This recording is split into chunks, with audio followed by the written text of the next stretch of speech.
எதிரெதிரே நீயும் நானும் எதுவரை இந்த ஊடல் போகும் விழி வழியே என்னுள் காதல் சொல்வதே நடா விடை தெரியா பேதை நெஞ்சை கொள்வதே நடா பூவே பூச்சூடவா பூவே பூச்சூடவா பூவே பூச்சூடவா பூவே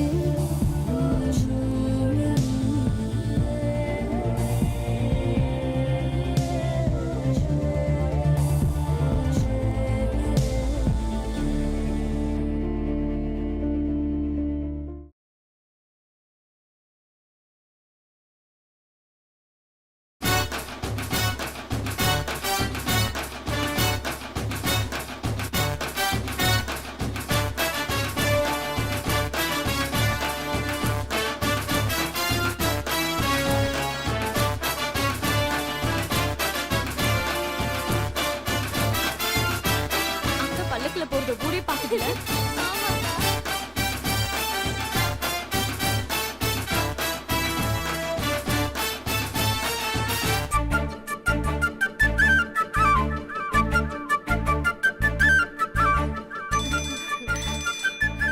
அண்ணி சூப்பர்ல. போன் அடிக்குது.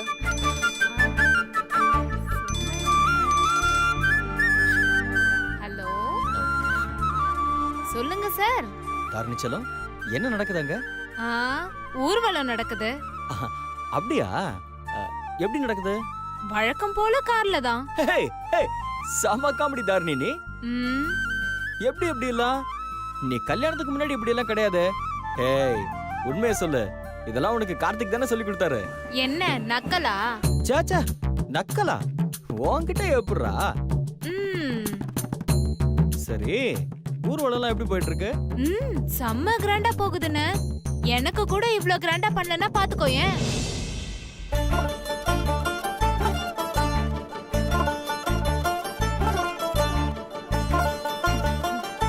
கல்யாண பொண்ணு பல்லக்குல தூக்கிட்டு போறாங்கன்னா பாத்துக்கோ. ஆ, அதெல்லாம் எனக்கே தெரியுமே. ஆ, தெரியுமா? எப்படி? அந்த பல்லக்க செலக்ட் பண்ணதே நான் தானே. ஆ, உன் வீட்டுக்காரங்கிட்ட அதை கொடுத்து அமிச்சதும் நான் தான். அடப்பாவி. என் கல்யாணத்துக்கு ஒரு டம்ளர் தூக்க கூட செலவு பண்ணாதவன் உன் கல்யாணத்துக்கு பொண்ண பல்லக்குல தூக்கிட்டு வர அளவுக்கு செலவு பண்றியா? தாரணிமா, உனக்கு செலவு பண்ணதான் நம்ம அப்பா அம்மா இருக்காங்கல்ல. ஆ, என் மீனு குட்டிக்கு நான் தானே இருக்கேன். ம், யார் உனக்கு இந்த ஐடியா எல்லாம் கொடுக்கறது? சிவானனா? அவன் அப்படியே ஐடியா கொடுத்துட்டாலும் அவன் சிட்டி ரோபோ மாதிரி மிஷன் எக்ஸிக்யூட் பண்றதுக்கு மட்டும்தான் அவன் லாய்க்கு. ம், பொண்ணுங்க மனசை கவர் பண்றதுக்கெல்லாம் அவெல்லாம் சரிப்பட்டு வர மாட்டான். அதெல்லாம் ஒரு தனி கலமா. ம், என்ன மாதிரி அழக ரசிக்க தெரிஞ்சவங்களுக்கு தான் இந்த மாதிரி ஐடியா எல்லாம் வரும். ம். நான் லைஃப்ல ஒவ்வொரு செகண்டும் ரசிச்சு ருசிச்சு அனுபவிச்சு வாழணும்னு ஆசைப்படுறேன். இதெல்லாம் என்ன, இன்னும் நிறைய இருக்கு என் மீனு குட்டிக்கு நான் செய்யறதுக்கு. அவ லைஃப்ல இது வரைக்கும் பார்க்காத சந்தோஷத்தை எல்லாம் நான் அவளுக்கு கொடுக்கணும்னு ஆசைப்படுறேன். என் காதலோட ஆழத்தை எல்லாம் அவ மேல அன்பா பொழிஞ்சு காட்ட போறேன். Wait and watch. பா, நீயா இப்படி எல்லாம் பேசுற? முகத்தை இன்னசென்ட்டா வச்சுட்டு என்ன வேலை பண்ற நீ? ஆமாமா, நான் இன்னசென்ட் தான். ம், ஆமா ஆமா, நம்பிட்டேன். போதுமா? தாரணி செல்லம், ம், இந்த ஊர்வல போட்டோவும் அப்படியே ரெண்டே ரெண்டு என் மீனுக்குட்டி பல்லக்குல வர போட்டோவும் எடுத்து அனுப்ப. நீ வேணா 2 செல்ஃபி கூட எடுத்து அனுப்பு, நான் டெலீட் பண்ணிடுறேன். ம். இல்ல, சேவ் பண்ணிக்கிறேன். போட்டோ எடுத்து அனுப்ப ப்ளீஸ். ஏண்டா, உனக்கு வேற வேலையே இல்லையா? மீனாட்சி அலங்காரம் பண்ணப்ப போட்டோ எடுத்து அனுப்ப சொன்ன, செஞ்சேன். இப்ப ஊர்வலத்தையும் போட்டோ எடுன்னா நான் என்ன உன் தங்கச்சியே இல்ல போட்டோகிராஃபரா? தாரணிமா, உன் ஒர்த் என்னன்னு உனக்கே தெரியாதுமா. ம், நீ வீட்ல இருக்கும்போது ஹாபியா எடுத்த போட்டோஸ் எல்லாம் அண்ணன் இன்டர்நேஷனல் போட்டோகிராஃப் காம்படிஷனுக்கு அனுப்பி வச்சிருக்கேன் தெரியுமா? நீ ஆல்ரெடி அனுப்பின போட்டோஸ் எல்லாம் போட்டோ மாதிரியே இல்ல. பெயிண்டிங் மாதிரி இருந்துச்சுமா. ம். நீ தொடர்ந்து போட்டோஸா எடுத்துட்டு இருந்தேன்னு வச்சுக்க, நீ ஃபியூச்சர்ல பெரிய போட்டோகிராஃபரா வருவ. இப்போ நீ என்ன பண்ற? ஒரு 4 போட்டோ எனக்கா எடுத்து அனுப்ப. போதும்டா அப்பா சாமி, முதல்ல போனை வை. தார்னி, நீ மட்டும் இப்ப என் முன்னாடி நின்ன உன் கால்லயே விழுந்துருவேன். தயவு செஞ்சு போட்டோ எடுத்து அனுப்புமா ப்ளீஸ். சரி அனுப்புறேன், வை போனை. தேங்க்யூடா செல்லம். கொஞ்சம் சரிங்க, சரிங்க சரிங்க, நல்லா சரிங்க.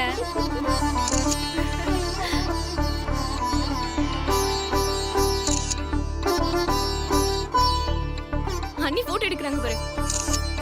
அண்ணி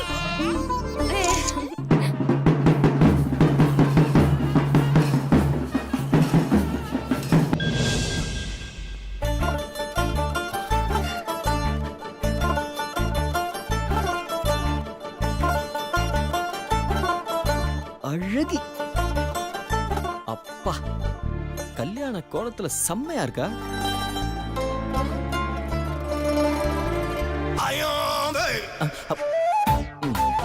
அத்தை, மாமியார். அடி பாவி, ஒரு பேச்சுக்கு செல்ஃபி எடுத்து அனுப்புன்னு சொன்னா நிஜமாலே அமைச்சிருக்கியா? உன்னை பார்க்கும்போது அப்படியே அம்மாவை பார்க்குற மாதிரி இருக்குடி. உன் போட்டோ டெலிட்.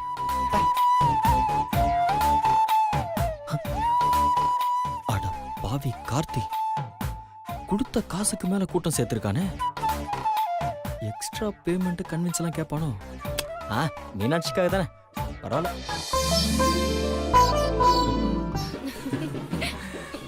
எதுக்கு சிரிக்கிறானோ? அண்ணே, அண்ணி என்ன பண்றாங்கன்னு தெரியுதா? லைவ் கவரேஜ்னு இங்க நடக்கிறதெல்லாம் சுந்தரங்க பாத்துட்டு இருக்காரு. ஓஹோ, இதுல இது வேறயா?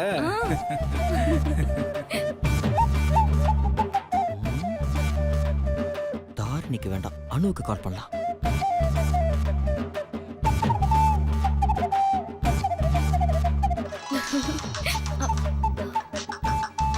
எதுக்கு சுந்தர் ஃபோன் பண்றாரு? எடுத்தா தேவையில்லாம அதை செய் இதை செய்ன்னு சொல்வாரு. எதுக்கு பிரச்சனை?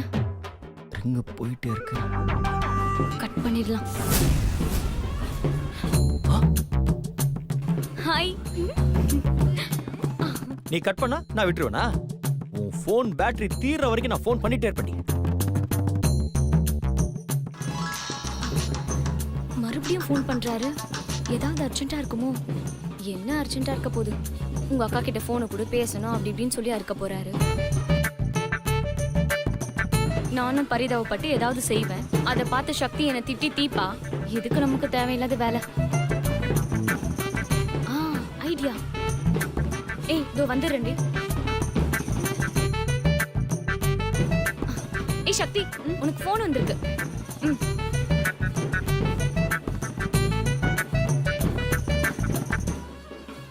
ஹலோ. ஹாய் அனு. அனு இல்ல, சக்தி. அந்த விஷப்பூச்சி போனை உன்கிட்ட கொடுத்துட்டு தப்பிச்சிட்டாளா? கல்யாணம் மட்டும் முடியட்டும். சீசனே இல்லைனாலும் குடும்பத்தோட குற்றாலத்தை கொண்டு போய் தள்ளி விட்டுறேன். ஹலோ. ஓ நீயா? அனு இல்ல? அவதான் என்கிட்ட போனை கொடுத்துட்டு போயிட்டா. என்ன விஷயம்? அது ஒண்ணும் இல்ல, சும்மா தான் கால் பண்ணேன். பரவாயில்ல, சொல்லுங்க. ஆமா, நேத்து நீ நடந்து போகும்போது சுண்டுவரல் சுளுக்கு பிடிச்சிருச்சாமே, இப்ப பரவாயில்லையா? என்ன, அக்கா கிட்ட பேசணுமா? சக்தினா சக்தி தான், கரெக்டா கண்டுபிடிச்சிட்ட. போனை கொடுக்குறியா? ஒரு நிமிஷம் லைன்ல இருங்க, குடுக்குறேன்.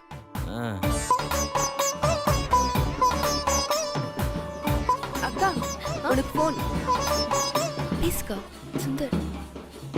ஹலோ மீனுக்குட்டி. நீங்களா? நீ பல்லக்குல எவ்வளவு அழகா இருக்க தெரியுமா? அது எப்படி உங்களுக்கு தெரியும்? தாரணி தான் போட்டோ எடுத்து அமிச்சா. Live update. அப்படியா? நீ வர பல்லாக்க யார் செலக்ட் பண்ணது தெரியுமா? நீங்க தானே? நான் தான்.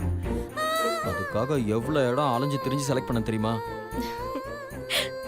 பல்லக்குங்கிறதே மார்வடி கல்யாணத்துல மட்டும்தான் யூஸ் பண்ணுவாங்களாம்.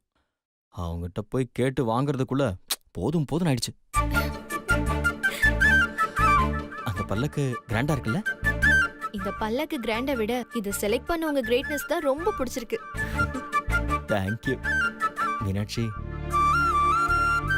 மீனாட்சி, என்ன எதுவுமே பேசாம அமைதியாயிட்ட? எனக்கு உங்களை பார்க்கணும் போல இருக்கு. எனக்கும் உன்னை பார்க்கணும் போல இருக்கு. ஆனா எப்படி மீட் பண்ண முடியும்? Where there is a will, there is a way. ஆ, ம், மனசு இருந்தா மார்க்கம் உண்டுன்னு சொல்றீங்க, அதானே? எக்ஸாக்ட்லி. மனசு இருக்கு, ஆனா மார்க்கம். வரேன், நான் உன்னை பார்க்கறதுக்கு வரேன். ம், சரி, அதையும் பாப்போம்.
ப்ரோ, ஏன் இவ்வளோ டென்ஷனா இருக்க? டேய் இருக்காதா, நாளைக்கு நீ தாலி கட்டி முடிக்கிறதுக்குள்ள எந்த ரூபத்துல எந்த பிரச்சனை வரும் நினைச்சாலே பயங்கர டென்ஷனா இருக்கு. தலைய வெடிக்கிற மாதிரி இருக்கு. ப்ரோ கூல் ப்ரோ, நீ ரிலாக்ஸ்டா இரு. சக்தி, அனு, துர்கா, கார்த்திக், தாரிணி இவ்வளோ பேர் நம்ம கூட இருக்காங்கல்ல. அதுவும் இல்லாம நம்ம கூட கௌதமும் இருக்கான். இவ்வளோ தூரம் கல்யாணத்தை எடுத்துட்டு வந்தவன் நாளைக்கு மேடையில இருந்து இறங்கி என்ன தாலி கட்ட வைக்காமையா போயிட போறான். அவன் ஒருத்தன் போதும் ப்ரோ, எந்த பிரச்சனையும் நமக்கு வராது. டேய், பிரச்சனைக்கு மொத்த காரணமே அவன் தான்டா. அவனுக்கு ஏற்கனவே கல்யாணமாயி ஒரு குழந்தை இருக்குன்னு சொல்ற, எவனுமே நம்ப மாட்டேங்கிறீங்கள. அவன் நாளைக்கு தாலி கட்ட ட்ரை பண்ணுவான், ஆனா நான் விட மாட்டேன். அவனை நாளைக்கு என்ன பண்றேன்னு மட்டும் பாரு. ஒரு நிமிஷம் வண்டியை நிறுத்துறியா? ஏண்டா? முதல்ல வண்டியை நிறுத்து. வண்டியை நிறுத்துன்னு சொல்றேன்ல.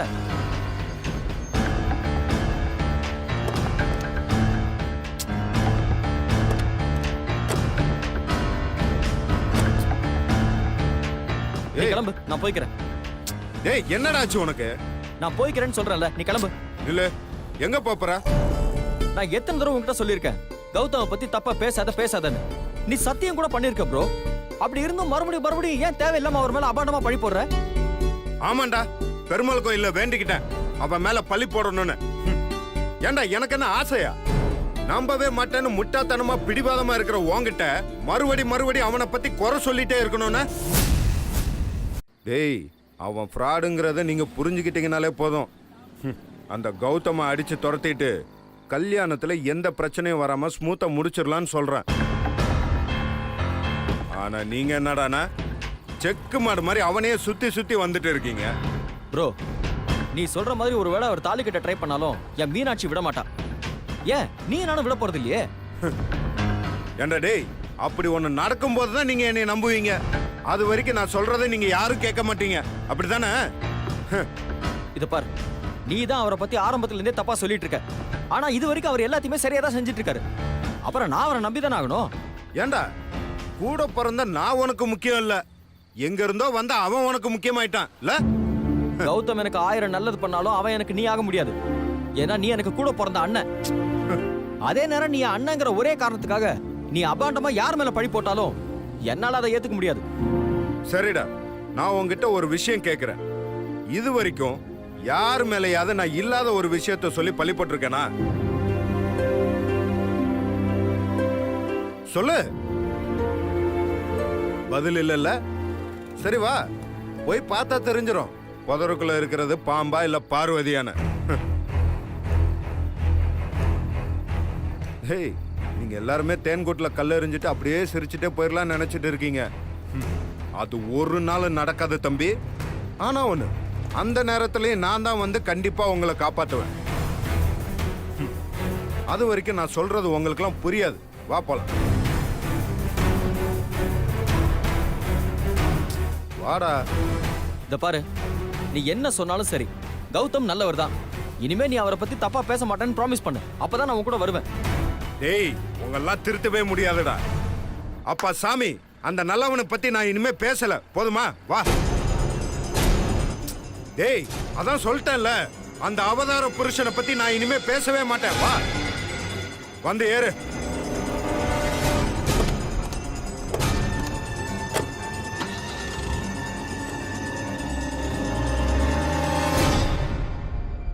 ஹலோ கௌதம்.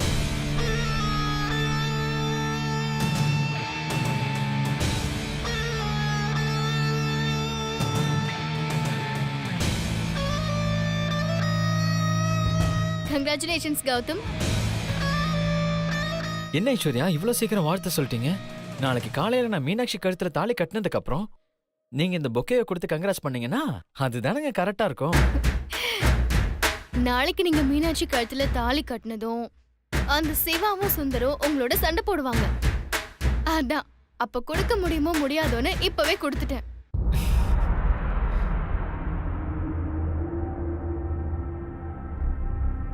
நாளைக்கு தாலி கட்ட போற நேரத்துல மேடையில இருந்து நான் எந்திரிச்சு மீனாட்சிய கல்யாணம் பண்ணிக்க மாட்டேன்னு சண்டை போடுவேன்னு அந்த சிவா சுந்தர் சக்தி ஏன் மீனாட்சி உள்பட எல்லாரும் எதிர்பார்ப்பாங்க.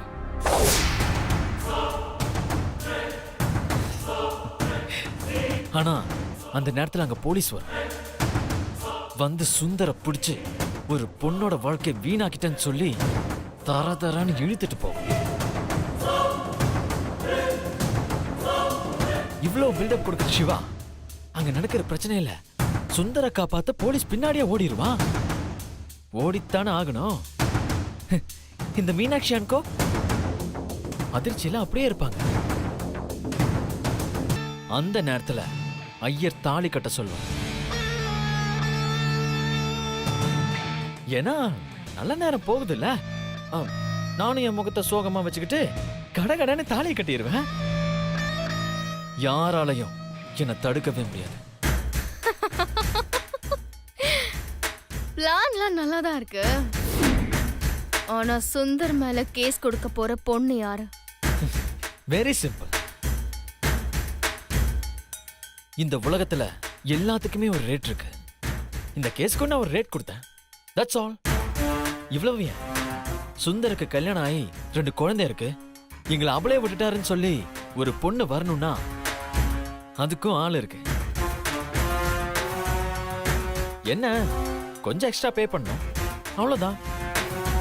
எல்லாத்துக்கும் துட்டு, மாலு, பணம், பைசா, பாஷை எதுவா இருந்தாலும், தேசம் எதுவா இருந்தாலும், மனுஷன் யாரா இருந்தாலும் பணம், பணத்தை வச்சு மேட்டரை ஈஸியா முடிச்சுக்கிட்டு போய்கிட்டே இருக்கு. You're too brilliant, Gautham. நீ புகழ்ற அளவுக்கு இது புது பிளான்லாம் ஒண்ணு கிடையாது. பழைய மேட்டர் தான், ஆனா சக்சஸ்ஃபுல் ஃபார்முலா. நீ கான்ஃபிடென்ட்டா இருக்கியா? நிறைய 100%. அப்புறம் இன்னைக்கு மீனாட்சி கூட ரொம்ப அழகா இருக்கால. பின்ன மீனாட்சி அலங்காரம் பண்ணது நான் இல்ல, அதான் அழகா இருக்கா. ரொம்ப தேங்க்ஸ் ஐஸ்வர்யா. அவங்க எல்லாம் தாரணி சம்பவத்துல ரொம்ப டிஸ்டர்ப்டா இருந்தாங்க. அவங்கள கேஷுவல் ஆக்கி இன்னைக்கு அவங்க முகத்துல சந்தோஷம் இருக்குன்னா அதுக்கு காரணம் நீதான். அதுக்கு ரொம்ப ரொம்ப தேங்க்ஸ். தேங்க்ஸ் அதுக்கு. மீனாட்சி என்னோட சிஸ்டர். அவளை சந்தோஷமா இருக்க வைக்க வேண்டியது என் கடமை இல்லையா? ஆமா, உன் வீட்ல எல்லா ப்ராப்ளமும் சால்வ் ஆயிடுச்சா? இல்ல உன் அம்மா இன்னும் உன் மேல கோவமா தான் இருக்காங்களா? அம்மா கோவமா தான் இருக்காங்க. அப்பப்ப நான் அவங்கள மேனேஜ் பண்றேன். ப்ராப்ளம்லாம் எதுவும் வராதுல்ல? ப்ராப்ளமா? சான்ஸே இல்ல. எங்க அப்பா அம்மாக்கு பிடிச்சிருக்கோ பிடிக்கலையோ கண்டிப்பா எனக்காக அவங்க ஒத்துப்பாங்க. இது கல்யாணம் எமோஷனல் மேட்டர் இல்ல, அதான் கொஞ்சம் லைட்டா அப்செட்டா இருக்காங்க. ஆனா கண்டிப்பா சீக்கிரமே சரியாயிடுவாங்க. ஓகே? ஐஸ்வர்யா, ஆமா, அந்த கவுண்டமணி செந்தில் வந்துட்டாங்களா? புரியல. அதான் நாம பெரிய ப்ரோவையும் சின்ன ப்ரோவையும் சொன்னேன். வரல, ஆனா வந்துகிட்டே இருப்பாங்க. அப்புறம் ஒரு முக்கியமான விஷயம், அந்த தாரணி கூட விஷயம் தெரிஞ்சிருச்சு. அவகிட்டயும் கொஞ்சம் ஜாக்கிரதையா இரு. அவ சின்ன பொண்ணுங்க, அவளால என்ன பண்ண முடியும்? அப்படி இல்ல கௌதம், நாம எப்பவுமே எதிரியை ஈஸியா எடை போடக்கூடாது.